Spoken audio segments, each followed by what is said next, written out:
What's up, guys, and welcome back to another episode of Keeping Up with the Commanders. Today, we have on the voice of the Dallas Cowboys, Brad Sham. Welcome to the show. Thank you, Mason. Thanks for inviting me. Yeah, no problem. I mean, I want to have someone with a different perspective. I know this is your 44th year of Dallas Cowboys play-by-play, which is incredible to me. It's pretty crazy that you've been doing it for this long. I just want to say congratulations on that. Well, 44 thank you. years. Thank It's you. a very long time. I know you've gotten some awards in Texas for that. You're in the Texas Radio Hall of Fame, I believe, as well, right? Yes, I am, and I was inducted into the Texas Sports Hall of Fame as a media member just this year. So when you stick around a long time, then sometimes you're doing something right, and sometimes people give you some recognition. Yeah, I just want to say congratulations on that. My first question here is, what first got you into play-by-play, and how did you find out about it and kind of get into the industry? The truth is, I wanted to be a baseball announcer. When I was about the age that you are now, I'm a native of Chicago, and I was living there, going to high school, and followed all the Chicago teams. And I figured out pretty quickly that I did not have the ability to play center field for anybody in the major leagues. And I watched all the Cubs and White Sox games every day because they were both on television. And I literally had an epiphany one day. This light bulb went on in my head that the same announcers who I heard today were the same ones that I heard yesterday. They were there every day. And that meant that they got to go to the game every day. Well, I want to go to the game every day. That's all I wanted. I wasn't thinking about making a living or money, or I just wanted to go to the ball game. And that set me on a course. Now there are all kinds of broadcasting schools and major schools with great broadcasting sequences. And when I was in high school getting ready to go to college, that was not the case. So I went to the best undergraduate journalism school in the country, the University of Missouri. And while I was there, I discovered that you could be a sports broadcaster and practice journalism at the same time.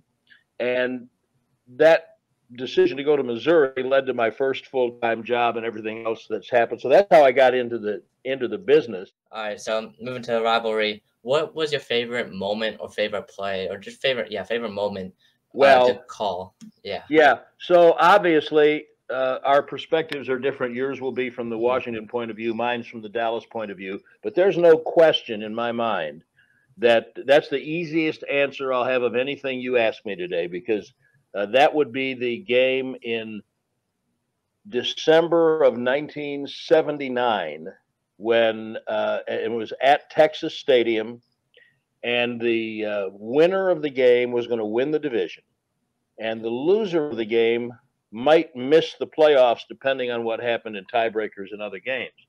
Now, the first few years that I was on the network, Mason, I was actually the analyst, and Vern Lundquist, the great Hall of Fame sportscaster, was the play-by-play man. So I was working with Vern. But Vern, that particular weekend, had an assignment in Japan doing a boxing tournament for ABC. So I was doing play-by-play for a couple of weeks. And so here comes this game, and it's the whole history of Dallas, Washington, and it's for a playoff spot. It's for all the marbles. You can't get a bigger game. And there were probably, if I counted them up, there were probably close to 8 Hall of Famers from both teams on the field that day. And it was the best football game I ever saw. It was back and forth. Washington seemed to score really easy when they scored. John Riggin around for 66 yards on a toss play. And I got to work with Riggo a few times on network radio much later, so I really like him. And Dallas had a lot of injuries. They didn't have Drew Pearson. They didn't have Tony Dorsett. They had a bunch of guys out. So Washington, and for them to score, it was like a slog through the mud. Washington seemed to score whenever they wanted to. Dallas, it took them forever. So we're coming to the 2-minute warning. Washington is up by 6, and they have the ball somewhere around their 30, and Dallas has no timeouts, and it's 3rd and about 5, something like that. And all Washington has to do is make a first down, and the game's over because Dallas can't stop it anymore. And they run the toss play to Riggins that went 66 for a touchdown earlier in the game. Larry Cole was a guy who was a defensive end and tackle for the Cowboys. And he was a 17th round draft choice, but he was a very, very smart player. And I only know this because he recently wrote a book and I did a podcast with him and I've talked to him about it through the years. So when Washington lined up, Larry Cole read the shoulder of the center. Mm-hmm. And he said, okay, and it all happens, of course, like this, which is what I love about football. And he said, okay, well, they're either running that same toss to Rick again, or they're coming right this way. And so you got to make a decision based on the way the center leaned. He said, I think they're going there. So at the snap of the ball, he took off running. Now, he's slow, but smart. He knows exactly where he's going. And sure enough, they were running the toss. And Theismann tossed it wide to Riggins, but Larry Cole got through everybody and got to Riggins at about the same time the ball did, tackled him, threw him for a loss. Washington's got a punt. Dallas has no timeouts, down by 6. Staubach down his best 2 or 3 receivers. Just dinks and dunks, using all 4 downs, goes all the way down the field, throws a touchdown pass to Tony Hill with 2 seconds left to tie the game. They kick the extra point, win the game, and it turned out, so they win the East, and it turned out that because of tiebreakers, Washington did not get to the playoffs that year. There was so much on the line. It was such a big game. The players involved were all so great. And then for me, it was like the 2nd or 3rd time that I'd had a chance to do play-by-play. So it was really memorable. And that's easily, there have been a lot of great ones, a lot of big moments for both teams. Mm-hmm. But that one is easily the one that's burned most indelibly in my mind. That's definitely, that's a cool story too. All right, now I want to get a little bit into present day. You've got a very interesting NFC East this year. Washington will play Dallas, of course, twice. They're going to go to AT&T Stadium in Week 4, and then the Cowboys will come to FedEx in Week 18. Starting in Week 4, there's a lot of questions surrounding Michael Gallup and his injury status because 2 weeks ago, I believe, he already said he was going to be out for Week 1. Do you think that he'll be ready for Week 4 when Washington comes to play him? Way too early to know. I mean, you and I are having this conversation at the beginning of the 4th week of training camp. Yeah. So there are 2 preseason games to go, and then the whole league has an off week, and then you go into the season. He is working very hard. He did say about the 2nd day here that, and all he's doing is working with the trainers and going to meetings and watching practice. He did say the 2nd day here that he thought it would be difficult for him to get back for Week 1. Some of the doctors think that he's a little ahead of schedule, but you don't know until they go test it. So anticipating what will happen in Week 4 is that would be foolhardy to try to guess that now. He's doing everything he can to get back, and then it's in the hands of the trainers and his work ethic. So there's no way to know that right now.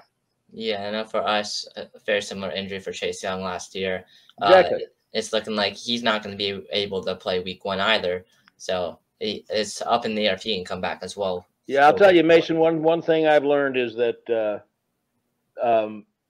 it's fun to, especially in rivalries, it's fun to kind of look down the road a little bit, but it's a waste of time because somebody else is going to get hurt. Somebody else is going to get traded.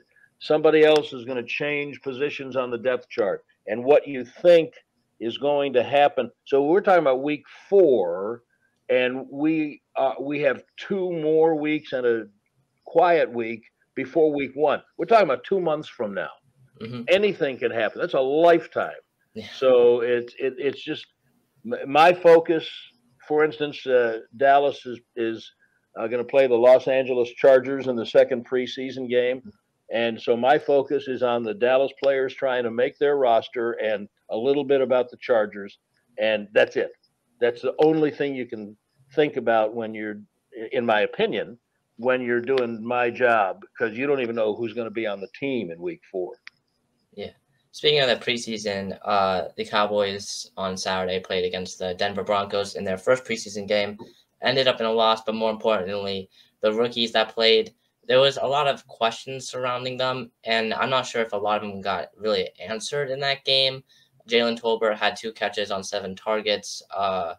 Tyler Smith, he had some good plays, but he didn't seem that. He also had not so great plays. How do you feel about going back to the wide receivers? Jalen Tolbert, last season you guys lost Cedric Wilson, who kind of stepped up in that Michael Gallup type role when he was away. Do you think Jalen Tolbert could be that guy this year, the rookie? He could, but I would not expect it to happen in week 1. They drafted him where they drafted him in the 3rd round for a reason. They like him. He's a talented young man, and what I think he got just a little taste of the other night was that this is a different, so the preseason's a different speed and a different feel. You're in somebody else's stadium and they're getting all the cheers. That's different from training camp. It's different from OTAs. Tolbert had a couple of good catches. He had a big drop. There's no doubt what we've seen up from him throughout the spring is he has the ability and he appears to have the intelligence to be one of their top receivers, but he's a rookie. He'll get better as the year goes along. Mm-hmm. And I think that here's the thing about, and this is again what I love about football. Remember, I told you I got into this business to be a baseball announcer, so I love baseball. But this football, this is not a statistic sport. Mm-hmm. We kind of, as a society, we take it that way. We're driving it with analytics and targets. And, well, when you say, and I don't mean you, I mean when someone says, okay, well, he was targeted X number of times and he caught X. Yeah, but you don't know who the quarterback was. Mm-hmm. You don't know what the protection was like. You don't know what coverage they were playing. All of those things factor into what the receiver did. One ball on which I would suspect he was listed as having been targeted was a 3rd down where he was open and the quarterback, Cooper Rush, just made a bad throw. Mm-hmm. And so that's one of those targets that wasn't a catch. He needs to do more with the opportunities that he's going to continue to get than he did in Denver. And he'll do fine. I would say this, the best thing I can tell you is I think that he is further along 3 weeks into his rookie training camp than Michael Gallup was 3 weeks into his rookie training camp. That doesn't mean he's going to be as good as Gallup, but it means that he's got that kind of ability. And, he didn't have a great night the other night, but nobody did on their offense. And as a team, they committed 17 penalties, which is absolutely atrocious. And for a team that led the league in penalties last year, it's inexcusable. They just can't do that. And so all that, by the way, that's another thing that takes away. The great baseball announcer, John Miller, said to me once, I was doing Texas Rangers games for 3 years, and we were in Baltimore. We were having lunch before a game between the Rangers and the Orioles. And John started talking about what he called the fallacy of the preordained hit. That means guys on first, thrown out trying to steal second. The batter then gets a base hit, and the announcer says, well, if he hadn't been thrown out stealing second, he would have scored.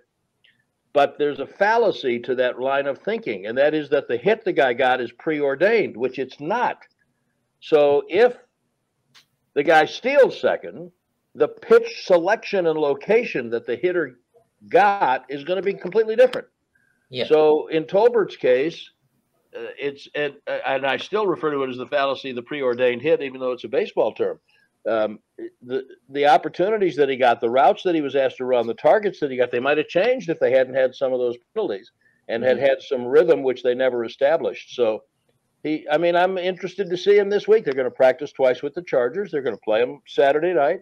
And we're all interested to watch him and see him. He's got some ability, and they're counting on him. And I think he's going to be able to live up to that. But that's what the practice is for. Yeah, and one more rookie here to end things off. Tyler Smith. He came in as a very raw prospect. Like, that was kind of the idea. He's kind of coming in knowing that he's probably going to be a project, but he does have a high ceiling. Do you think he's at a good pace right now from where he's at?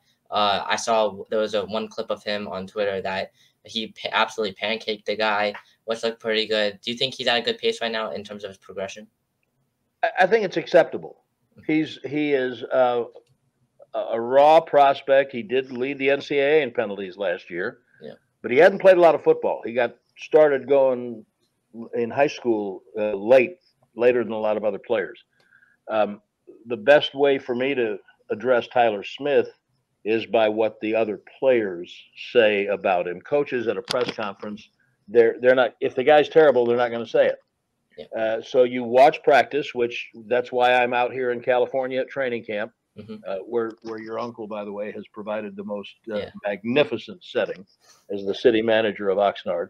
And so we watch practice so we can see it for ourselves. And then we talk to the veteran players who have experienced what he's going through and are in meetings with him and classrooms, and they have a perspective on him that we cannot.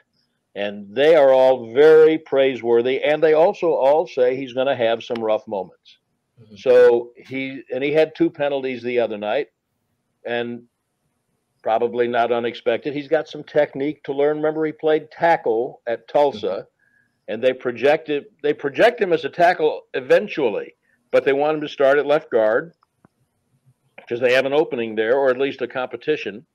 And so he's been very diligent about his work habits, and he seems to be a really bright young man with a great fire burning, but he's got some technique things to refine. It's going to take some time, but I would say he's absolutely on an acceptable path for being the player they eventually want. He's not going to be that on the 11th of September if he's in the starting lineup or not, but he'll get better as the season goes along.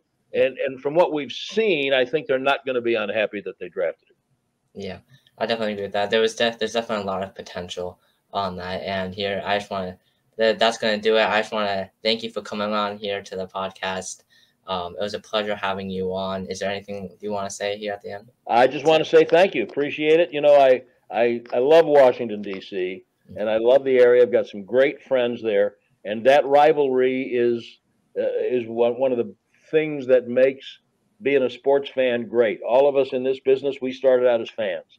And it's impossible, even when both teams are bad, which has been the case many times through the years, it's impossible to watch a Dallas-Washington game without all of those great games kind of injecting the atmosphere with everything that's gone on. So I believe me, I understand the passion of Commanders fans. I'm trying to train myself to say Commanders.